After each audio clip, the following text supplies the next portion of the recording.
Hello guys, Mundo ko Vlogs nga pala. So ngayon guys, ayusin natin tong ating ceiling fan. Medyo maingay na. Explain ko sa inyo kung saan yung mga parts na pinanggalingan yung ingay. Share ko sa inyo lahat yung mga experiences ko sa ceiling fan. Tapos ito pala yung ceiling fan na to. Ito yung pinakamaliit, yung 700mm na blade, ang laki.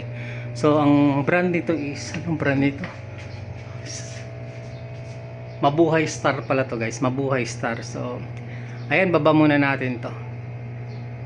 So bago natin to baklasin guys, itong pinaka cover nya, balik muna natin tong bolts ng ating LEC kasi mayroon yang mga nuts dyan sa loob. Pag binuksan natin, maglaglagan yan pag hindi natin to binalik. So balik natin kasi ano problema kasi na dapat mo mga sa natin. Sila natin pakita mo pamilya natin. Kung yung sako. So, tapos paklasin na natin to. Ayan lang, 1 to dito. Hindi pwede guys, lang mo maliit.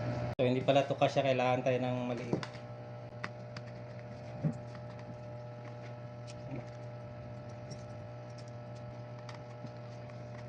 Hindi ko saan tayo.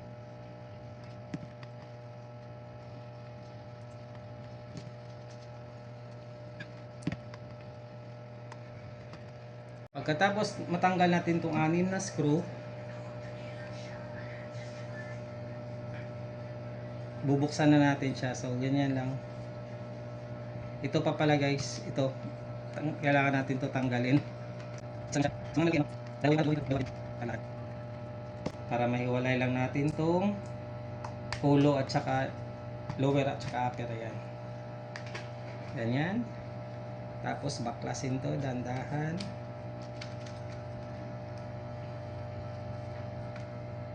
At parang may pumipigil. Ayan. So ayan, may nakatira pang ano. Ito yung mga bolts na sinasabi ko guys, matatanggal yan pag di mo binalik kasi maluwag lang yan guys. Yan maluwag lang yan. Tapos ingay number 1 muna tayo para haba na unahin muna natin to. Pag magbaklas kayo nito, ito yung una yung gawin. Right lang, linisan muna natin to, daming grasa, marumi. So una nating gawin, kasi ito yung pinakauna din dahilan kaya maingay yung ceiling fan natin. Itong pagitan ng magnet na to, yung kulay brown na to na bilog, at saka yung plastic. Minsan itong dalawang to maluwag. Yan din yung dahilan kaya may langit-ngit kayong maririnig, tapos maingay, tapos hindi maganda rin yung ikot kasi itong minsan tong magnet na to umiikot-ikot sumasama sa pag-ikot, dapat hindi kasi.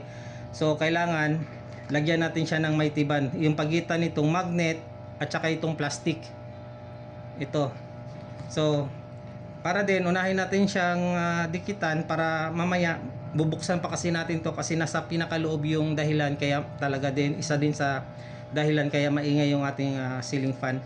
Tapos dito lagyan na natin to ng may tiban or pandikit, hindi pala may tiban to, super fast strong super glue.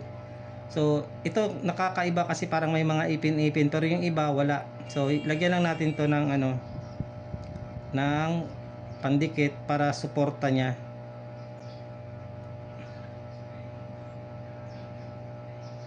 Tapos isa sa palatandaan pala guys, pag ito ay makalas, meron diyang kulay pulbo. Pagtanggal nyo, pag magkulay pulbo, ayun, ibig sabihin yung ditong dalawa na to maluwag. Kailangan yung dikitan. Lalo na dun sa mga mumurahin na talaga guys, na nabibili lang sa kalsada, yung declip, yung declip madalas yun nagtatanggal dito. Kailangan talaga lagyan niyo ng may tiban ng super glue. Kaya unahin natin to kasi nga may gagawin pa tayo mamaya para pagkatapos tuyo na siya, pwede natin ibalik kaagad.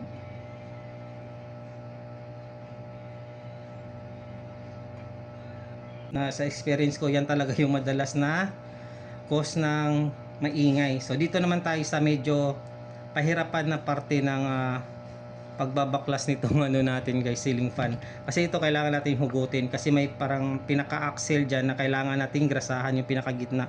So guys, sa loob may C-clip na kailangan nating tanggalin. Sinisipat-sipat ko kasi gusto ko sana ipakita sa inyo kaso sobrang liit eh. Mamaya baklasin na lang natin. Yung C-clip kasi parang ganun lang din dito sa kanina. Dito na kailangan natin siyang hugutin pa ganito, patras kasi nandito yung pinaka-open niya. Isisintro natin sa likod para mahila natin siya. So, iwan ko lang to kung madali tong mabaklas guys kasi madalas talaga to medyo pahirapan tong C-clip na to tanggalin. Kung wala, pwede pa naman natin siyang sukitin ng ano, hindi siya pwede, yun na sinasabi ko. So, hindi siya pwede. Maghanap tayo ng flat. Itong flat na ano na to, ito yung gawin natin panungkit.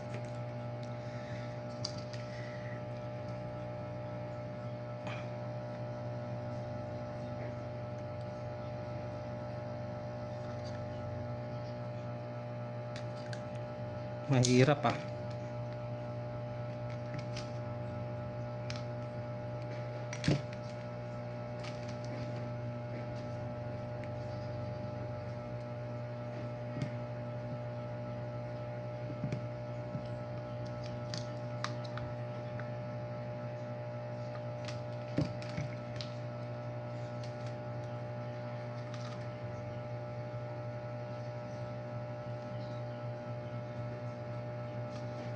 Try natin itulak.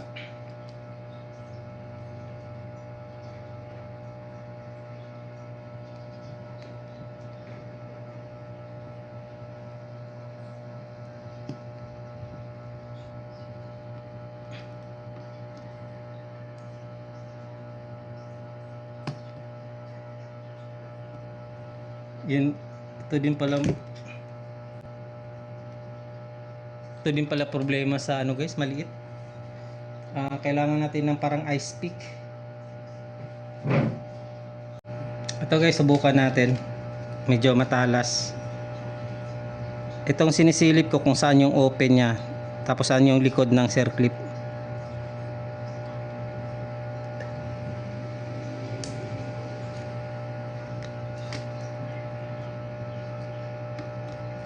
Uy, natanggal na kagad, ang galing.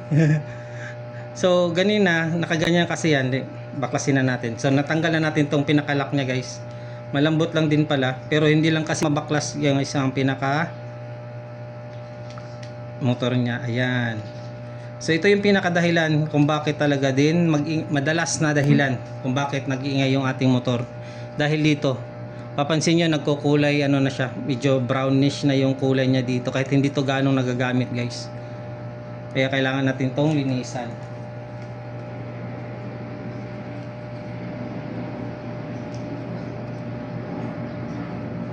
Ito yung ano, pinaka-maintenance natin ng ating ceiling fan guys, itong parting to. Tapos dito, nung nakaraan kasi naglinis tayo ng ating ceiling fan, tapos itong high temp ang ginawa natin guys. Maganda talaga din ang performance nating ceiling fan nung nilagay natin dito, medyo tahimik. Kaya pag dito na part, kung mayroon kayong ganitong grasa, mga high temp, ito na yung ilagay nyo. Ito sa mga motor shop guys, mayroong mga ganito na sa 30 lang to, yung ganitong grasa. Matagal nyo naman to magagamit na rin. So, explain ko lang sa inyo kanina kung ano yung sinungkit natin dito para makita nyo yung ano. So, ganyan yan. Pero hindi nakakabito kanina. Ito yung sinusungkit natin guys. Kung napapansin nyo, explain ko sa inyo to kasi ito yung mahirap na parte sa paglilinis nating ceiling fan talaga, sa pagbaklas nitong ano na to, ng ating C-clip na to. Pero kung magawa nyo na, parang kung ulit-ulitin nyo na, maski pa paano, hindi na kayo ganun kahirap kasi may idea na kayo. Basta yung pinaka-open nito guys, kung saan to banda, magsusungkit ka dapat sa likod. Yung ginawa natin dito kanina, ginanon lang natin to.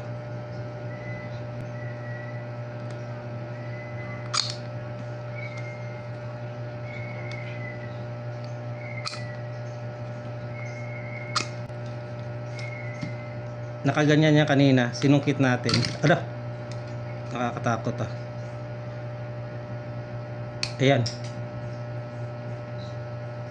Yun lang. Tumalsik.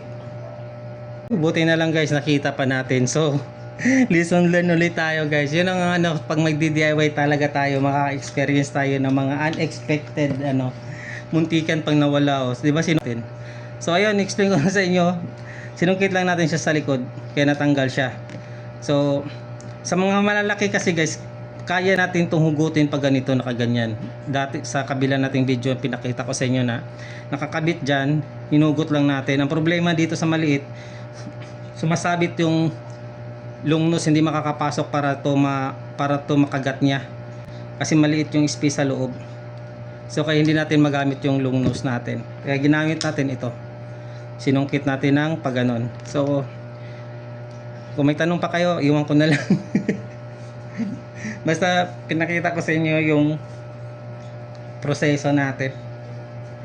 Tapos lagay na tayo ng grasa. Paglagay ng grasa, yan natin. So yan. Maglalagay natin ng grasa guys. Bakit sa aking karanasan. Pwede gumamit ng mahigit grasa. Maglalagay ng resulta. Kasi ito ilalagay dito. Lalagyan sa loob. Yan. Ganyan. Lagyan natin. Bago natin siya ipasok dito. Yan. Tapos balik na natin to. Itong circlip na to. Sana mabalik natin ng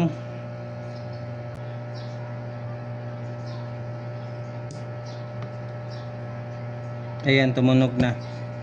Tapos yung parting yan guys, lagyan din natin ng grasa kasi yan pag uminit bababa din yung grasa dyan, kaya lalagyan natin yan ng may dagdag na grasa sa loob.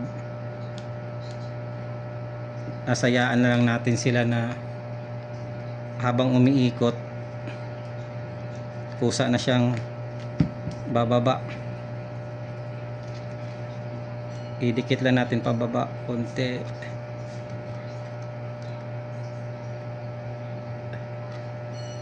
So ayan na. So sa pagbalik, ito yung dalawang butas na to na malalaki, dito yan nakatapat, tapos yung gitna. So shoot lang natin. So ayan, pasok na natin tong mga screw. Pasok natin masok.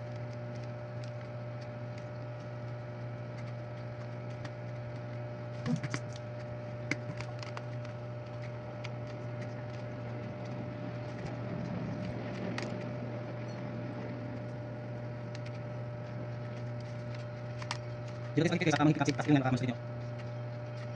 Yan isang malas na. Tapos linisan muna natin tong ulo gamit tayong alcohol para mas madaling malinis guys.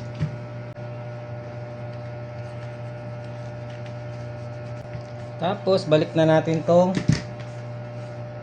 isang parte.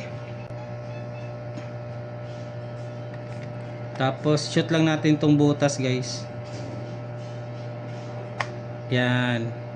So sa pagbalik kailangan itong tapat. Mayroon namang guide.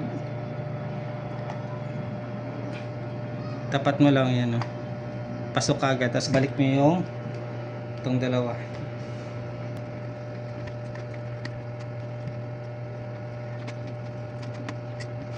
Kabit na natin tong LEC. So sa pagkabit ng LEC guys, may tamang paraan para magiging balanse yung pagkabit natin ng LEC. Hindi siya magiging magalaw kapag kasi hindi natin siya makabit ng maayos, hindi balanse yung pagkakabit natin ng ating LEC. Ang tendency is magiging magalaw yung ating ceiling fan, nagsiswing. So ayan, kabit muna natin to. Mamaya ko i-explain sa inyo. Yung kabilang side nakadikit malapit dito, yung isa naman nakapalayo. So ang ano nun, hindi balanse yung pagkabit mo ng LEC. So may paraan ako para magiging balanse yung pagkabit natin ng LEC. Simpleng ano lang to guys, simpleng tips lang to, ganyan lang. yung pwersa ng itong daliri natin, itutulak natin siya papunta doon. Every time na magkabit tayo ng LEC. So nakaganyan, nakadiin siya papunta doon. Habang hinipitan natin para magiging balanse yung ano natin, yung LEC natin. Mayroon siyang gap pero pantay siya. Pero sa mga ibang ceiling fan guys, dikit na dikit yan. Kasi itong blade na to, hindi to dito sa Sunstar na to, sa Mabuhay Star na to. Galing to sa isang NSS na blade na brand din ng ceiling fan na 12 volts na ginagamit natin pag mag brand out. Dito muna natin nilagay kasi yung nakalagay dito sa Mabuhay Star na to, medyo pangit yung blade na nakakabit sa kanya, hindi kagaya dito na matibay, solid. Kasi yung isa na nakakabit niya, yung original sa Mabuhay Star na to, parang nabali na tapos hindi pa balanse. Ang pangit ng pagkagawa ng blade. Maganda yung motor pero yung blade hindi maganda. So ayan guys, testing muna natin to, sasabit muna natin dun sa kanyang lagayan. Maingay ba siya? Ayan o. Halos wala tayong maririnig guys. Kasi sobrang ganda talaga nung grasa na na yan guys, na high temperature na grasa. So ako ina-advise ko na ngayon, mula ngayon, kailangan yung ilalagay natin sa pinakagitna, high temperature na ng na grasa. Mas maganda talaga siya kasi yung isa dito sa natin ito. Inayos natin to nung nakaraan. Yan sobrang tahimik din. Kaya na-amaze ako sa kanya. And maraming salamat sa panonood. Mundo Ko Vlogs nga pala. Kung di pa kayo nakapag-subscribe sa aking channel, please subscribe Mundo Ko Vlogs. Maraming salamat. Paalam. God bless. Bye-bye.